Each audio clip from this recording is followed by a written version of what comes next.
Hello. This is a digital recording of the Rockland County Comprehensive Plan community workshops that were held in person within Rockland County in the spring of 2025. As part of the Envision Rockland County Comprehensive Plan process, 5 workshops were held one in each town within Rockland County between May 8th and June 5th. And this recording replicates the content for those workshops. The content was the same at each of the 5 workshops. Each session began with a welcome and this presentation and was followed by an interactive open house, which formed the bulk of each meeting. At the interactive open house, participants were able to browse among topic stations and give their thoughts, feedback, and concerns to the consultant team and county staff who were there to facilitate the discussion. And each session began with a message from County Executive Ed Day.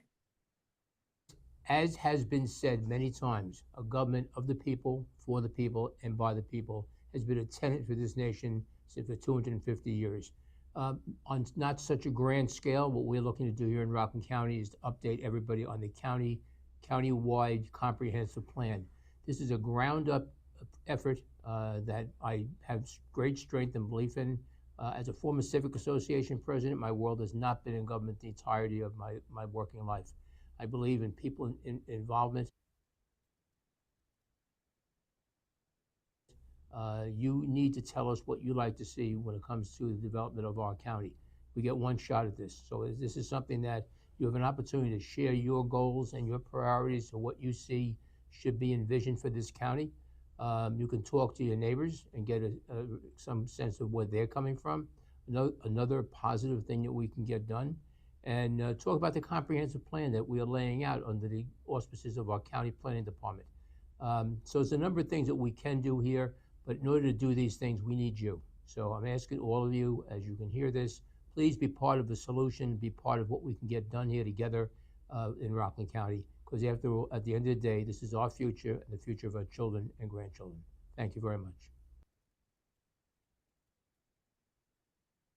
As the county executive said, this process, Envision Rockland, is being led by the county planning department under the jurisdiction of Doug Schutz, acting commissioner of planning and public transportation, as well as Rich Schaffo, who is the deputy commissioner of planning and the project manager for this effort, and Rachel Gaffney, senior planner. There are various other planning staff who are also involved in this process, as well as the county planning board and the county legislature, who ultimately will be the body that adopts this plan. And we have 2 legislators from the legislature, Legislator Friedman and Legislator Kennelly, who are also on the Technical Advisory Committee. On the consultant team side, the effort is being led by BFJ Planning. I'm Susan Favati, principal in charge of the effort. Mark Frecker is also joining as the project manager, and then the other members of the core team are Michelle Gilman and Eshti Sukram. So that is the consultant team who is really working directly with the planning department day to day to manage this project. Also on the team are Urbanomics, an affiliate of BFJ, who is leading the socioeconomic and economic development analysis aspects of this project, and McLaren Engineering Group, who will be looking closely at natural resources, infrastructure, and environmental sustainability. Each of these 3 firms were on the same team 15 years ago to undertake the county's most recent and current comprehensive plan, the 2011 comprehensive plan. And this time we have also added Arch Street Communications, who is joining the team to assist with community engagement. Internally, the project also involves 2 committees. There is a technical advisory committee of 14 members, primarily made up of county staff, various department heads, as well as 2 representatives of the county legislature, as I mentioned, and a representative of the county planning board. And the technical advisory committee, as the name suggests, really does provide their technical expertise, their guidance on specific elements of the plan. They will be reviewing all of the draft materials, providing their input on best practices, including on community engagement. And importantly, they will also be serving as liaisons to other departments within the Rockland County government, helping us make connections to those various agencies and staff. Another group that is new this time around, that is a different approach that the county has taken for this comprehensive plan is having a community advisory working group. And this is a group of Rockland residents who responded to an open call for requests, who were interested in being part of this process, and do represent a broad array of geographies, interest groups, levels of knowledge. And there are about 18 or 19 members in this group. They really do represent a spectrum of interest, and the idea is that they are helping to build consensus for the plan, increase transparency, give us guidance on community vision, and engaging the overall Rockland community, really helping us get the word out on opportunities to engage the wider community, and providing some input on the detailed plan content as well. But primarily, they are really the liaisons directly into the Rockland community for this effort. So we'll spend a few moments talking about what a comprehensive plan is, what it is not, and giving a sense of what this project will look like for the next year or so. So to start with, what is a comprehensive plan, whether it's for a county or a municipality? It is a long-term planning document that is focused heavily on policy for the area, for the place. It's really looking at development, growth, what needs to change, what needs to be preserved within any given community. It's going to outline goals, policies, and strategies that for the county are really going to guide the local decision makers, including the towns and villages, on how the use of land should change or not change, where housing is appropriate, what transportation improvements might be needed, economic development strategies, etc. So a really wide array of topic areas are covered in a comprehensive plan, and for each topic area, there are policies, strategies, goals, objectives, etc. A county comprehensive plan is quite different from a municipal comprehensive plan, whereas for municipalities, when they undertake comprehensive plans, those documents often provide a clear framework for zoning regulations and other regulatory actions. For a county, because of New York Home Rule, a county cannot dictate zoning decisions or specific regulations for any town or village, but can give wide and broad insight, a broader perspective than the municipal comprehensive plans. So the county comprehensive plan can look at issues and opportunities that may cross jurisdictional boundaries, municipal boundaries. So for example, transportation, roads, particularly county roads that cross municipalities, infrastructure issues that are more regional in nature. The county comprehensive plan can really take a good and holistic look at that and give good guidance and policy direction to the towns and villages. And once adopted, the county comprehensive plan does serve as the basis for the county's own decisions on planning and development for the next 10 to 20 years. So there are aspects of development and the built environment that are under the county's direct jurisdiction, like county roadways, drainage regulation, infrastructure improvements, county facilities. So this plan will provide the guidance and the framework for those decisions by the county government itself, including capital decisions and capital expenditures by county government. And the county also has a role, advisory role in development applications throughout Rockland County. So through the GML reviews that are mandated by state law, the county planning department and staff and the county planning board do review a lot of applications within Rockland County, and they provide clear, clear guidance, clear feedback, and in some cases do not approve those applications. The municipalities do have the ability to override those decisions. They are advisory only, but the GML reviews are very important for the county to really implement a holistic vision for growth and development. So what isn't a comprehensive plan? As I touched on earlier, it is not zoning. It does not have the force of any law or regulation, particularly for a municipality. So it's not going to dictate a zoning regulation. It may have guidance for zoning decisions that a municipality might consider. It's not going to be a development approval or disapproval for any specific property or site. A comprehensive plan doesn't change tax assessments or any tax process or procedure. It's not going to change local environmental regulations, so the county cannot dictate, how a municipality regulates environmental resources. However, the county has its own environmental regulations that may be touched on in this comprehensive plan. There are also state and federal regulations, and the idea is that the county comprehensive plan is really aligning those various layers of environmental regulation and practices.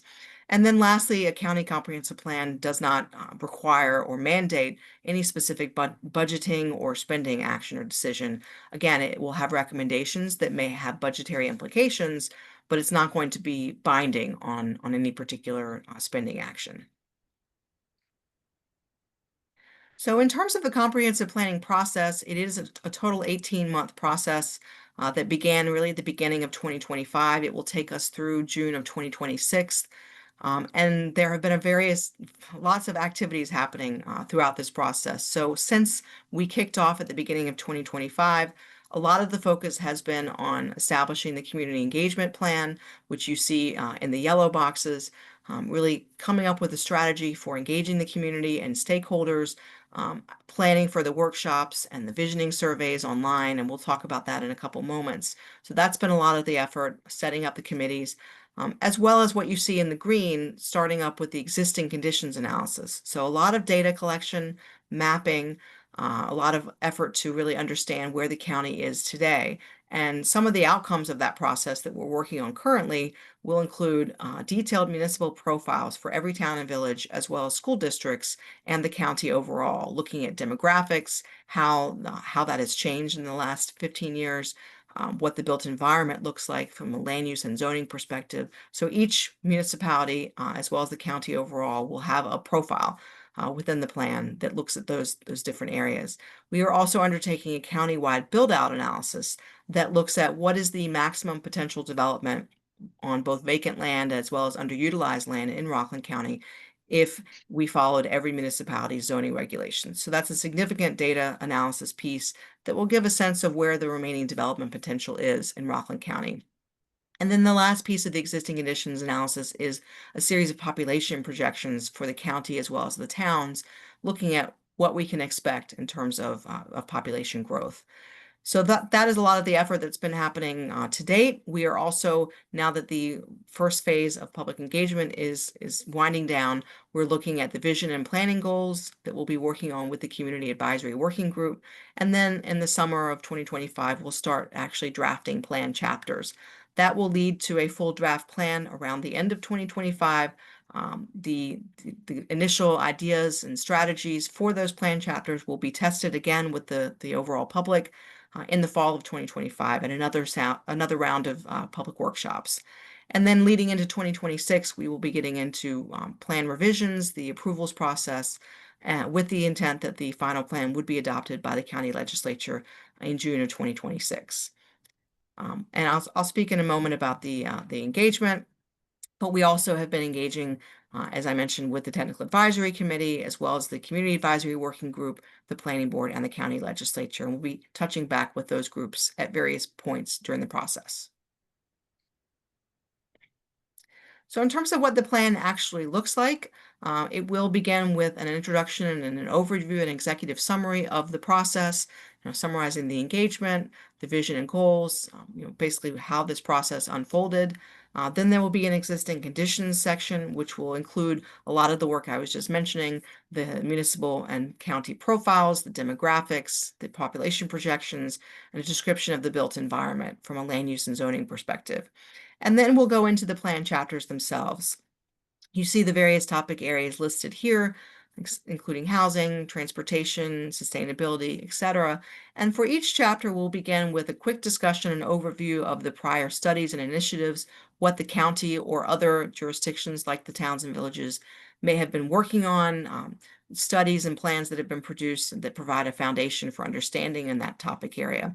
And then we'll have a summary of existing conditions, a brief, some maps, charts, tables, and other images to really illustrate what's happening in that topic area within the county. But the bulk of each chapter will really be the discussion of issues, opportunities, and recommendations that will really identify the desired change in each topic area. And then the plan will conclude with a summary of all of the recommendations across chapters, as well as an action plan that will identify the responsible agency or party general timeline, really how we can best implement that action in the next 10 or 15 years. So we've been undertaking a lot of engagement both internally with the county departments themselves, as well as externally with the overall community. So in terms of the stakeholder meetings, we began with a series of calls and meetings with county departments, what you see listed here across these various topic areas. In some cases, that involved follow-up with individuals to really get a better understanding of what each county department has been working on, what some of their issues of concern are, and how we might address those in the comprehensive plan. We also have undertaken outreach to each town and village. For the towns, we are having individual meetings with the towns, and for the villages, we prepared a questionnaire that has been shared with each village, asking for feedback on what they've been working on, what are some concerns that each village may have, and how they would like to see that addressed in the county comprehensive plan. And then we are starting another phase of the stakeholder engagement, really looking beyond the internal staff and towns and villages to just overall stakeholder groups within Rockland County who take a regional perspective across certain advocacy issues. So, for example, business advocacy groups, environmental groups, transportation advocacy agencies and groups, really a host of representatives throughout Rockland County who are deeply involved in their areas of interest. So we really want to try to understand what their concerns are and also just engage them within the overall county planning process. We are also trying to be visible at various community events that we've appeared at throughout the spring. Some pop-up events like festivals, county events, both village and town level as well as county overall. And we'll be continuing to be visible at these events throughout the fall and the remainder of the project. So now I'll turn it to Mark Frecker, who's going to give you a sense of some of the existing conditions for Rockland County. Thanks, Susan. So I do want to cover existing conditions. Susan mentioned at various points the different efforts that we are undertaking to update the existing conditions in Rockland County for the comprehensive plan. This really is looking at key changes and trends since 2011, which was the last comprehensive plan. So looking at prior plans and studies since that time, demographics, as well as newer trends in land use and development. So what I'll share really is just highlights. We are continuing to develop this section of the plan. But the first thing is our review of key plans and studies, starting with the 2011 comprehensive plan. So that plan in itself, as we know, has served the county well. There are a lot of recommendations in there that we are looking through to see what is still relevant and what can still be considered for this plan at hand. So, for example, if there are recommendations that were not yet implemented, or the opportunity did not arise yet for implementation, we can carry that over into this plan for consideration. But besides the comprehensive plan from 2011, we are also looking at various studies that concern issues like transportation. So, for example, the Route 59 area transportation and land use study. Other trail studies like the Rockland Riverway Trail Feasibility Study, which is currently underway in the second phase. We also are looking at different environmental and emergency response efforts like the hazard mitigation plan, just to name a few. And also regarding housing, the 2024 Rockland County Housing Needs Assessment, which was led by Hudson Valley Patterns for Progress. And also the county's consolidated plan is currently underway. So just as a quick snapshot of some studies, there's many more that we are looking through. We also are considering the various comprehensive plans that are occurring or having occurred recently at the local level, so at the village level and town level. We're looking through those plans in addition to meeting with towns and reaching out to the villages to make sure that we understand what is happening locally. Those comprehensive plans, really provide important context for the local issues in Rockland County for us to build off of. Also demographics. So Susan mentioned that Urbanomics, our consultant, is looking into demographics in terms of the county-wide statistics. Also, we will be producing detailed profiles for each town and each village. Those will be nice snapshots. They'll be a product of the plan, roughly 2 to 3 pages. In those, there are various metrics. I think today what I'll cover really is focusing on the county-wide numbers, in some cases of the towns for comparison. But again, the villages will be provided, the village information will be provided in the comprehensive plan.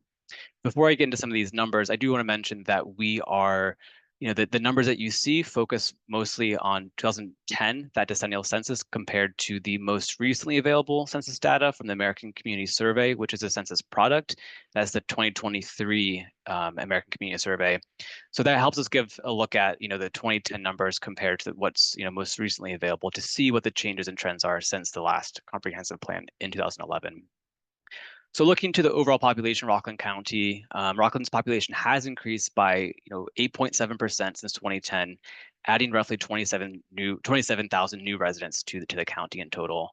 In recent decades, growth has been very consistent, increasing by 8% in the 1990s and 8.7% in the 2000s, and from 2010 until 2023 most recently. So steady and consistent growth is definitely kind of a trend that we're seeing in the county. Also, average household size is 3.3 persons per household, up from 3.1 in 2010. If you look at the table on the right here, this shows the overall trend since 1970. So again, the overall population in Rockland County is just shy of 339,000 residents. The total households is just over 103,000 households, and the average household size in 2023 is 3.3. So, even though population has been increasing steadily since the 1970s and the decades following, we see on par with the regional and national trends that the average household size is overall going down. There was the kind of increase since 2010, but generally looking back to the 1970s, average household size is, kind of overall going down. And this is, has major considerations for housing in the county as well, making sure that the housing stock in Rockland County fits the population needs and household sizes. So here we cover age trends in the county. Rockland's population is becoming increasingly younger overall, countywide. However, all towns except for Ramapo are becoming increasingly older. So we look at two examples here, kind of what's behind the numbers. The median age in Ramapo is 25.2, whereas in Stony Point it's 45. So that's the youngest and the oldest in the county in terms of the towns. The takeaway here is that the overall median age in Ramapo really is, you could say, driving down the overall median age in the countywide. So on the chart on the slide here, Rockland County is shown on the left. You see in the darker orange color, those are the 2023 numbers. Again, overall countywide, the median age is 35.1, which is, really driven by Ramapo. If you look over to the right, that is 25.2, whereas all the other towns have a significantly older, median age. So interesting trends there.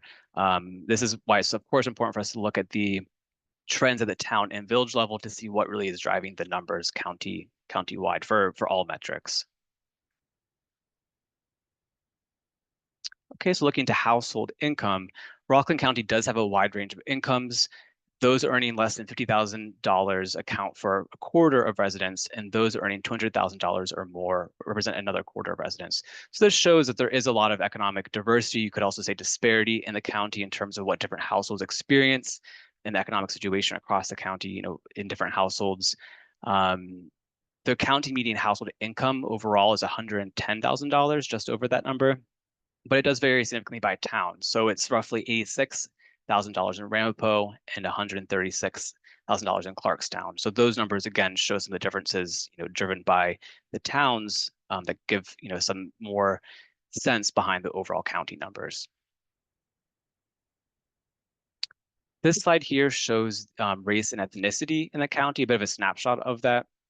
So the data here shows people of color in the county, the numbers as far as people identify as being a person of color, so the non-white population in Rockland County. This is, of course, just one metric that shows diversity. There are other types of diversity metrics that we are looking into, but this is one particular snapshot. Rockland County is becoming increasingly diverse, with the share of residents self-identified as people of color, again, the non-white population, that is increasing since 2010, which was 34.7% to 39.4% in 2023.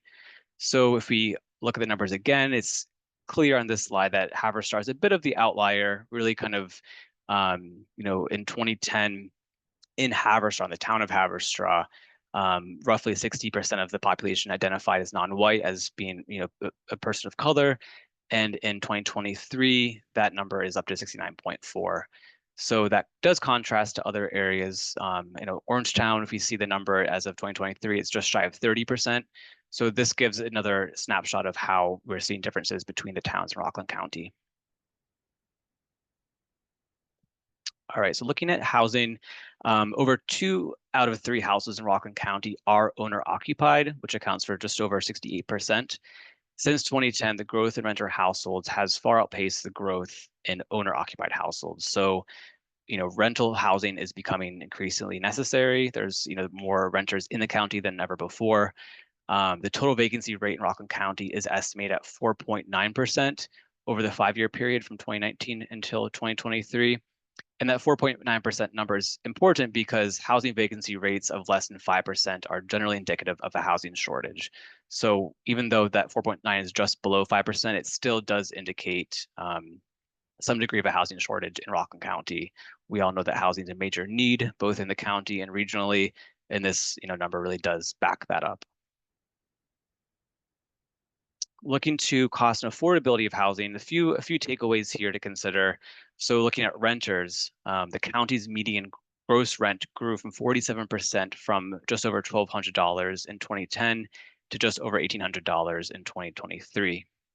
Rents increased the most in Orangetown, up about 56%, and the least in Stony Point, up almost 42%. So looking to owner-occupied households, home values increased countywide by 8.3%. In Haverstraw and Stony Point, owner-occupied home values increased by just 5%, while in Ramapo, home values increased by 28.5%.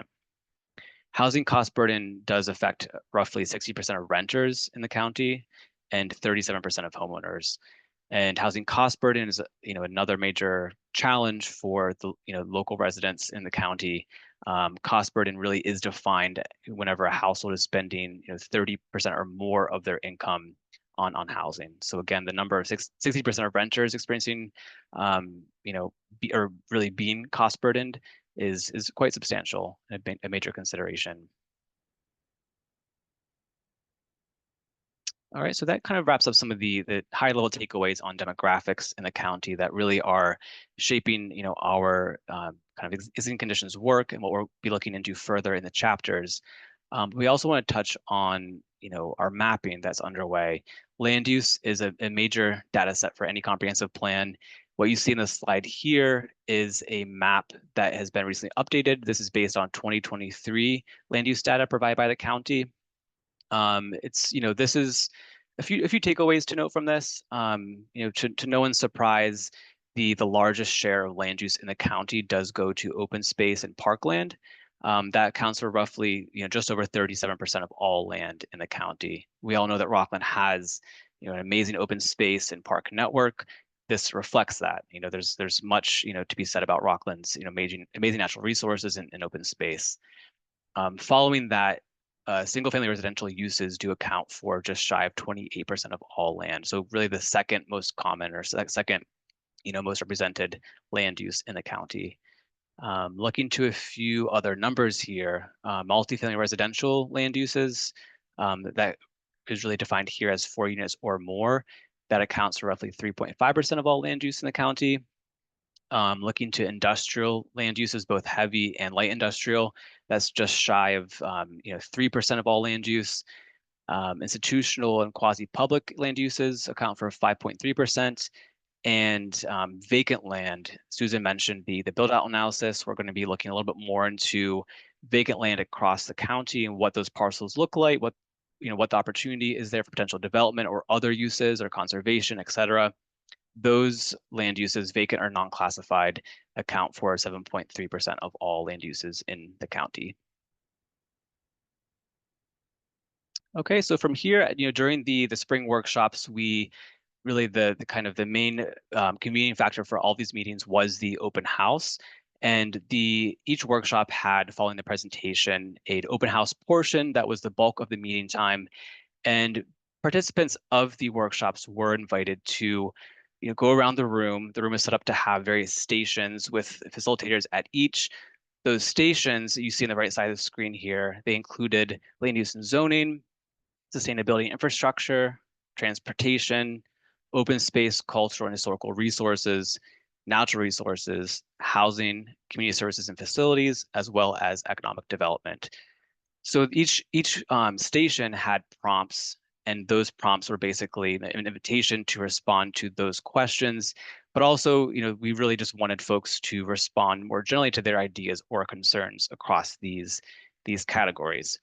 So for those of you who were not able to attend the workshops, we really want to emphasize that there still is a really important way to get involved in the process and to give your feedback. And that is through what we are calling the visioning surveys. If you go to the project website, envisionrockland.com, there are two opportunities. There's two different surveys. One is the ideas wall and one is the interactive map. Both of those surveys are organized to have the same categories that were at the workshop. So housing, economic development, transportation, et cetera. You can add a comment to those survey tools based on those categories to give your feedback. And also, if you go to the tool, you will also see the discussion questions that were listed at the workshop, listed on the website, on the visioning tools. So you can look at those questions there and have the opportunity to see what was asked of the participants, to have the same prompts to help you think through the comments that you want to provide to the process. We will mention that the comments received on the visioning surveys, they have the exact same weight as what we received at the workshops. So really it's an invitation for you to keep responding to those tools. We will have them up through July. So we have plenty of time to respond and to share your feedback. Also, we will mention that the same maps that were presented at the workshop are available on the project website. So if you go to envisionrockland.com, there is a tab at the top of the screen that says Play and Content, and you can see the map gallery there. So those maps are the same maps that were shown on the boards at the workshop. Also importantly, we will have a second round of workshops, and that was mentioned by Susan earlier. Those workshops will be in the fall of this year, and it will really be an opportunity to gather feedback from the public on draft strategies and initial recommendations that we are preparing in the draft chapters of the plan throughout the summer and early fall. So stay tuned for dates for those particular workshops. And at that, we just want to thank you for watching. Hopefully everyone has a chance to participate. There's also an opportunity to sign up for eBlast updates. So if you go to the project website, please add your contact information in order to stay tuned for any upcoming project announcements. Thank you, everybody. Thank you.